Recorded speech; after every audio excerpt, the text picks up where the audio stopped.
باغي تخدم براسلي ما دايرش في السوق، يعني ما كيتباعش، ما غتلقاش مثلا الا بغات تشريه ما غتلقاش. فتبع معايا نوريك كيفاش تخدم البراسلي ديالك خاص بيك.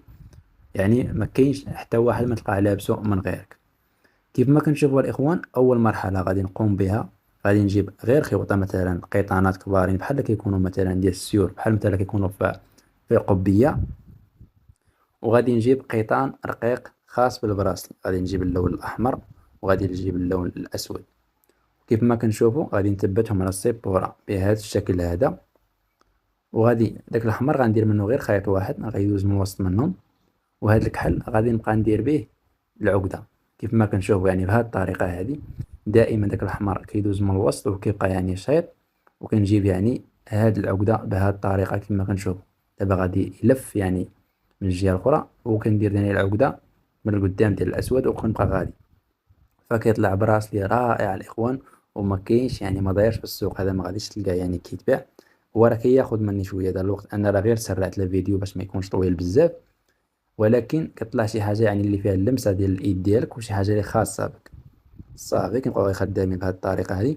وبالنسبه للالوان راه كيبقاو يعني اختياري، يعني كل واحد يعني يختار الالوان اللي راه بغا يصاوب به هذا البراسلي هذا. البراسلي راه بنات وولاد، على حسب كيختلف يعني غير اللون، يعني غير اللون اللي كيخليه مثلا يكون ديال البنات ولا يكون ديال الولاد. بحال دابا هاد اللون هذا الاسود مع الاحمر راه ديال الولاد هذا. ويمكن نخدمو يعني باللوان كاملين.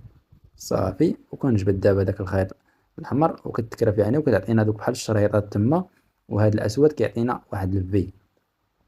كيف ما كنشوفو كنبقاو خدامين بهذه الطريقه هذه. كنخدمو يعني واحد تقريبا شي 15 سنتيم على حسابي. دابا العبار تاع الايد دابا كل ايدو، يعني بالنسبه لواحد اللي كان بغى يخدمو لراسو فراه غادي يعبر على ايدو. صافي وكنجيب هاد القفل هذا وكنركبو يعني بكل سهوله.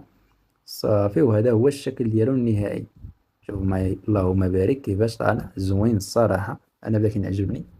وهذا هو الشكل ديالو، جربت على ايدي باش تشوفوا يعني النتيجه كيفاش داير. كتجي فيه هاد بحال الزيكزاك بحال الفيات دوك الشريطات والجناب بالحمر. يعني بالديكرالي ضروري خصو يكونوا جوج اللوينات باش يبان بهذا الشكل هذا. وهذا الشيء اللي كان في هذا الفيديو، كنتمنى ان شاء الله تكونوا استفدتوا معايا. واللي مهتم يعني وباغي يتعلم هذه الخدمه ديال البراسليات، او باغي يعني شي حاجه مهم يخلي لي تم في التعاليق باش نعرف بان راه كاينين الناس متابعين هذا المحتوى وباغيين هذه الخدمه هذه، باغيين يعني المزيد منها. ونبقى ان شاء الله نزيد نبتكر لكم يعني موديلات ونزيد نخدم معكم موديلات. وهذا الشيء اللي كان، والسلام عليكم ورحمه الله تعالى وبركاته.